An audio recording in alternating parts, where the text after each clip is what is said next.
நம்ம Ashwin sweets and snacks export பண்றதுக்கு 7373041434 மற்றும் www.ashwinsweets.com கான்டாக்ட் பண்ணுங்க.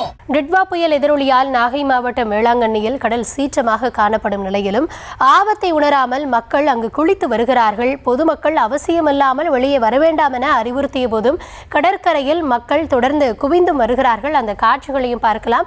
களத்திலிருந்து விவரங்களோடு இணைகிறார் எம்முடைய செய்தியாளர் சுப்பராமன். பல பகுதிகளிலுமே அரசு தரப்புல அறிவுறுத்தல் வழங்கப்பட்டிருக்கு. காவல்துறையினரும் பாதுகாப்பு பலகைகளை வச்சிருக்காங்க. அதையும் மீறி மக்கள் அங்க வர்றாங்க. அவங்க என்ன சொல்றாங்க? தொடர்ந்து அங்க காற்றினுடைய வேகம் எந்த அளவுக்கு இருக்கு?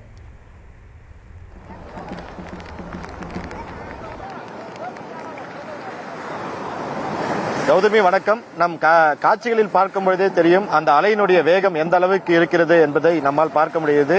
குறிப்பாக நம் நாகப்பட்டினம் மாவட்டம் வேளாங்கண்ணி கடற்கரை பகுதியில் இருந்து கொண்டிருக்கிறோம்.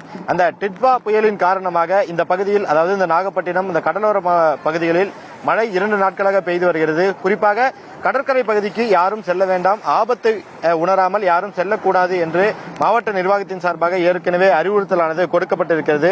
ஆனாலும் கூட இந்த வேளாங்கண்ணி பகுதியில் அன்னை வேளாங்கண்ணி ஆலயம் இருக்கிறது. இந்த ஆலயத்திற்கு வரக்கூடிய பக்தர்கள் இந்த கடற்கரையில் நீராடுவதை வழக்கமாக வைத்திருக்கிறார்கள். குறிப்பாக இந்த டிட்வா புயல் காரணமாக இந்த போலீசார் இந்த பகுதியில் பாதுகாப்பு பணியில் இருக்கிறார்கள்.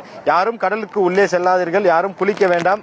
இன்று இந்த 2 நாட்கள் மட்டும் அப்படி இருங்கள் என்று அவர்கள் அறிவுறுத்தல் கொடுத்தாலும் போலீசாரின் அறிவுறுத்தலையும் மீறி பொதுமக்கள் கடலுக்கு உள்ளே சென்று குளிக்கக்கூடிய காட்சிகளை நம்மால் பார்க்க முடிகிறது. அவர்களிடம் கேட்கும் பொழுது நாங்கள் 2-3 மாதங்களுக்கு முன்பாகவே இங்கு வருவதாக நாங்கள் திட்டமிடல் செய்திருந்தோம். அதன்படி இங்கு வந்திருக்கிறோம். நாங்கள் அதாவது வருடத்திற்கு ஒரு முறை வருகிறோம், வந்து பார்த்துவிட்டு செல்கிறோம். அப்பொழுது கூட இங்க இது மாதிரி நிலை ஏற்பட்டிருக்கிறது. அதற்காக நாங்கள் என்ன செய்ய முடியும், எங்களுக்கு இது மகிழ்ச்சியாக இருக்கிறது என்று அவர்கள் கூறுகிறார்கள். புயலின் தாக்கம் எந்த அளவுக்கு இருக்கும், அது எந்த அளவுக்கு சேதத்தை ஏற்படுத்தும் என்பதெல்லாம் இலங்கையில் தற்போது நாம் பார்த்துக் கொண்டிருக்கிறோம். இலங்கையில் அந்த டிட்வா புயலின் காரணமாக 150க்கும் மேற்பட்ட உயிர்கள் இழந்திருக்கின்றன. குறிப்பாக வீடுகள், அவர்களுடைய அந்த வாழ்வாதாரத்தை இழந்து சின்னாபின்னமாக இருக்கிறது. ஆனாலும் கூட அதனுடைய தாக்கம் என்பது தமிழகத்தில் ஒரு சில இடங்களில் லேசான மழை போலதான் இருக்கிறது. ஆனால் மக்கள் அந்த புயலினுடைய தாக்கம் என்ன என்பது குறித்து தெரியாமல் இந்த கடற்கரை பகுதியில் இன்னமும் கூட தற்பொழுது நாம் நேரலையில் காட்டிக் கொண்டிருக்கிறோம். இன்னமும் கூட பொதுமக்கள் இந்த பகுதியை விட்டு வெளியேறாமல் போலீசார் என்னதான் அறிவுறுத்தல் கொடுத்தாலும் அந்த அறிவுறுத்தல்களையும் மீறி இந்த கடற்கரை பகுதிக்கு வருகிறார்கள். குழந்தைகளை இந்த கடற்கரைக்கு எடுத்து வந்து கடற்கரையில் நடக்க விட்டு போட்டோ ஷூட் செய்வதும் அதே போல செல்ஃபி எடுப்பதும் அவர்கள் அந்த வாடிக்கையாகவே கொண்டிருக்கிறார்கள். போலீசாருடைய அறிவுறுத்தலை பொதுமக்கள் எல்லளவு கூட அவர்கள் மதிக்காமல் அந்த தொடர்ந்து இந்த கடற்கரை பகுதியிலே சுற்றி வருகிறார்கள்.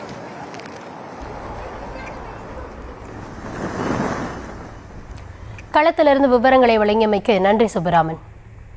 நம்ம Ashwin sweets and snacks export பண்றதுக்கு 7373041434 மற்றும் www.ashwinsweets.com கான்டாக்ட் பண்ணுங்க.